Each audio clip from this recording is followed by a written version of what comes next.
My wedding, my MOM smiled and said, "We're passing the apartment his parents gave you over to your sister." My sister laughed and added, "Relax. It's just an apartment." My groom just looked at them and said nothing at first. Then his hand tightened around mine. "My name is Lydia Hart, I'm 28. And if you think you know how this ends, stay tuned." The music faltered as whispers rippled through the reception. My mother's tone was airy, like she was commenting on the weather, but she'd just stolen the home we were supposed to start our life in. Guests exchanged awkward glances, pretending to sip their champagne. My sister twirled a curl of her hair, glowing with satisfaction. My groom, Noah, leaned close and whispered, "Smile. Let them think they won." I held the expression, glassy and composed, even as my stomach nodded. "It's not about the apartment," I murmured. "It's the message." He nodded. "Then we'll send one back." Hours earlier, when I'd been getting ready, my mother had come into the bridal suite and said, "Try not to make this about yourself today, okay? Your sister's engagement is next month, and we don't want any tension." I'd laughed, thinking she was joking. Now I knew better. As dinner was served, I watched them, my family, clinking glasses, pretending to be the picture of support. Mom leaned toward my aunt, bragging about how Lydia will understand. She's always been generous. Generous. That word had been her leash my whole life. Noah caught my eye from across the table and mouthed, "Not tonight." He was right. Revenge is best when the audience doesn't know it's begun. I lifted my glass. "To family," I said, voice smooth. "May we all get exactly what we deserve." They smiled, thinking it was a toast. Only I knew it was a promise. The applause that followed my toast was polite, thin, and full of irony. My mother dabbed her lips with a napkin, pretending not to notice the tension crackling between us. My sister, Avery, grinned like she'd just won a prize. "You're such a sport, Lydia," she said, patting my hand. "You always take things so well." If only she knew what taking things well really meant. Noah leaned toward me, his voice calm but edged with steel. "Don't give them a scene. They'd love that." I smiled. "Don't worry. I'm done giving." After the cake cutting, Mom pulled me aside near the floral arch. "Don't sulk, dear. It's just an apartment. You'll have plenty more once Noah's career settles." I looked her straight in the eye. "You're right. I will. And I'll make sure none of them have your name on the paperwork." Her smile faltered, just for a second. "You're overreacting," she said, tone clipped. "Maybe," I replied. "Or maybe I'm finally reacting appropriately." That night, after the last guests left, Noah and I sat in the empty reception hall surrounded by melting candles and half-eaten cake. He reached across the table, fingers brushing mine. "You okay?" I exhaled slowly. "I will be. But this changes things." "How?" "I think it's time I stopped playing the role they wrote for me." He nodded, quiet understanding passing between us. We'd saved enough for a down payment, but the apartment, my wedding gift, had been symbolic. Now it was a lesson. When we got home, I took off my wedding dress, folded it carefully, and slipped it into the closet. "You're not cursed," I whispered to the fabric. "You're my armor." Noah watched from the doorway. "Whatever you're planning," he said softly, "I'm in." I smiled at him through the mirror's reflection. "Good," I said, "because they just declared war." By the next morning, the story had spread through the family chat like wildfire. "Such a misunderstanding," Mom texted. "Avery didn't take your apartment. She's just borrowing it until she gets settled." Borrowing. That word made me laugh out loud. Noah glanced up from his coffee. "Let me guess," he said. "She's the victim again?" "Always," I replied. I scrolled through message after message from relatives trying to smooth it over, each one carefully avoiding accountability. My father even chimed in with, "It's family property, anyway. Don't make this ugly." Too late. They already had. That afternoon, Noah found me at my desk, tapping through files on my laptop. "What are you doing?" "Research," I said, eyes on the screen.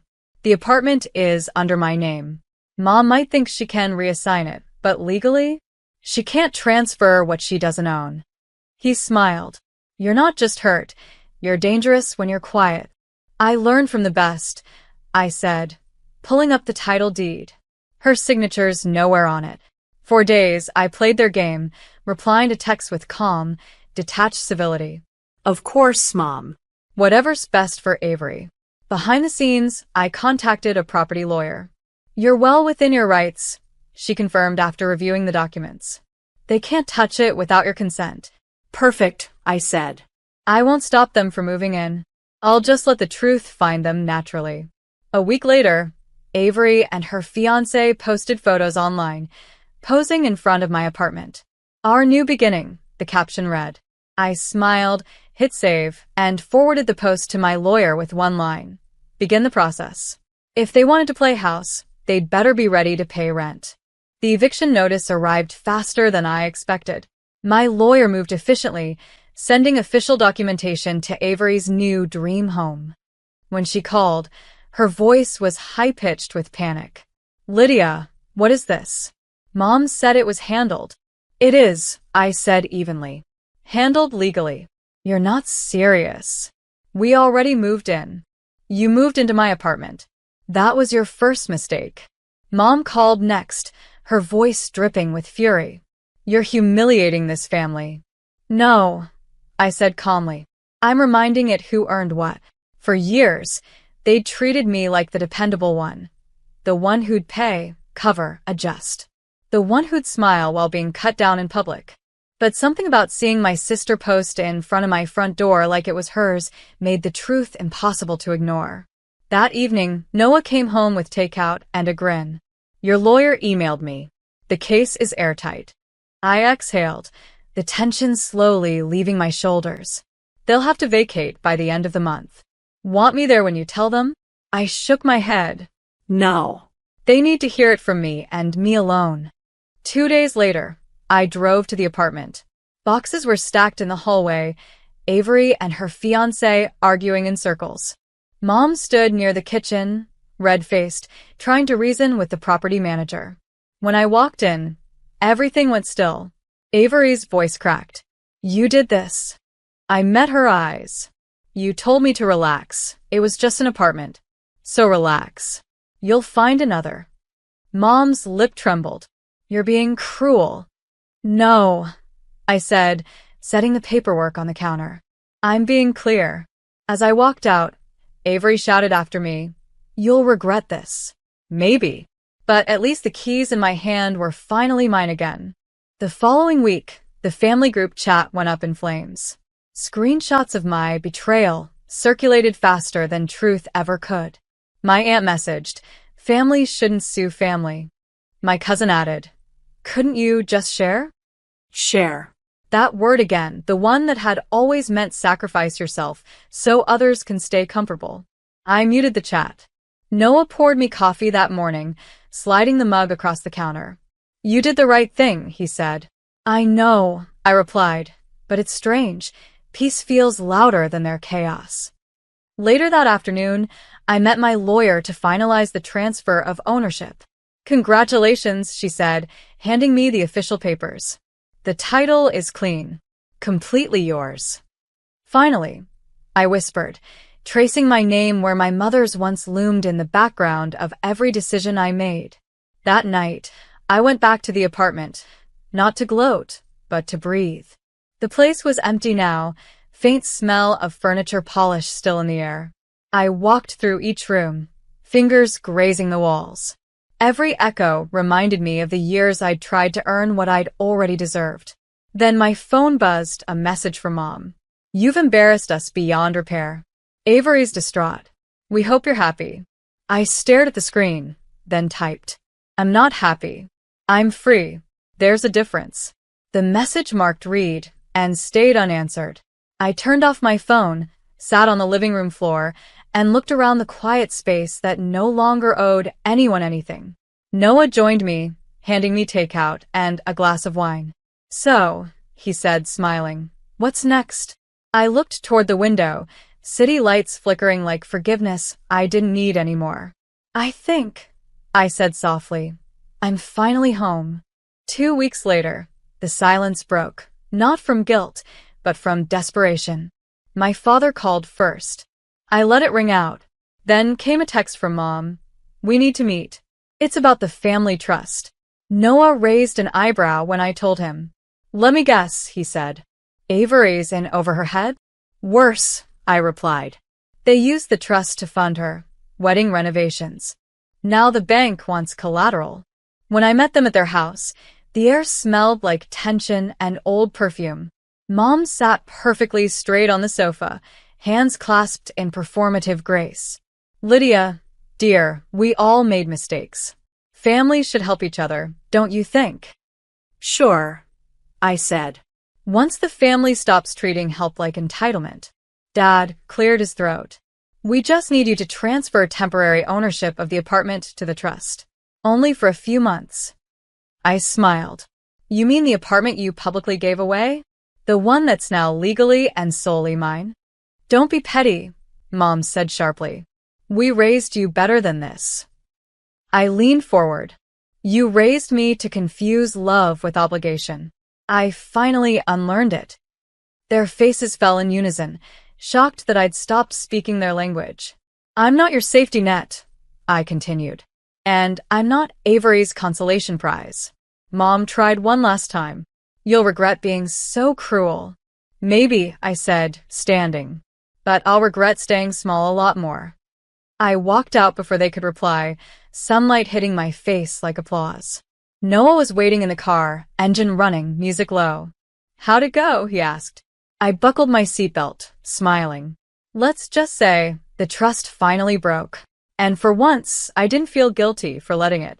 For weeks afterward, the silence from my family became a living thing, heavy, deliberate, almost rehearsed. They didn't call, didn't text, didn't even gossip through relatives. It was their old trick, punishment through absence. Only this time, it didn't sting. I was busier than I'd ever been. My architecture firm landed its biggest commercial project, a waterfront renovation Noah and I had dreamed about for years. At the ribbon cutting, he squeezed my hand. "You built this from ashes," he whispered. "Literally." I smiled. "And some ashes deserve to stay buried." That night, I came home to a thick envelope waiting by the door. My parents' handwriting. Inside were two things, a letter and a check. The note read, "To repay what you've spent fighting us. Let's not make this worse." No apology, no acknowledgement of the humiliation. Just hush money disguised as civility. I tore the check in half. "They still think this was about the apartment," I said to Noah. He leaned against the counter. "Then maybe it's time to show them it never was." 2 weeks later, I launched a new initiative through my firm, Havenworks, a fund to provide housing grants for young women rebuilding after financial or familial manipulation. My lawyer called it poetic restitution. I called it clarity. When the local paper covered the story, they quoted me saying, "Home is not a gift.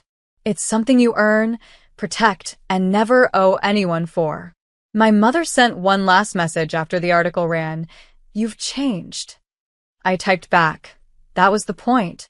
Then I blocked the number, folded the letter into my desk drawer, and looked around my living room, the apartment they once tried to take. Everything around me was quiet, solid, and finally mine. A year later, I stood on the balcony of that same apartment, the one that started it all. The city lights glittered below, a moving constellation of lives I no longer compared to mine. The wind carried faint music from a nearby wedding, laughter spilling into the night. For a moment, it felt poetic, like the universe had staged a quiet encore just for me. Noah came out with 2 glasses of champagne. "1 year," he said softly. "Feels like a lifetime." I smiled. "It is. The one I was supposed to have." Inside, the apartment had transformed. Where chaos once lived, calm now did. The framed certificate for Havenworks hung above my desk, next to a newspaper clipping that read, "Architect turns betrayal into blueprint for empowerment." Mom and Dad hadn't reached out since that final text, and Avery had gone silent after moving out of state. The absence didn't ache anymore, it clarified things. Some relationships end not because of anger, but because truth finally stops bending. Later that night, I hosted a dinner for a few women from the foundation, each one rebuilding her life, each one starting again in a home with her own name on the deed. I watched them eat, laugh, breathe freely. That sound, real laughter, was my inheritance. After everyone left, I turned off the lights and stood in the kitchen where the first betrayal had unfolded. The same space, but no longer haunted. Noah wrapped his arms around me from behind. "Do you ever think about giving it back?" he teased. I chuckled softly. "Never. Not the apartment, not my peace." He kissed the top of my head. Good. "You earned both." I looked out the window, city lights reflecting like promises kept. "Home," I whispered, "finally means me."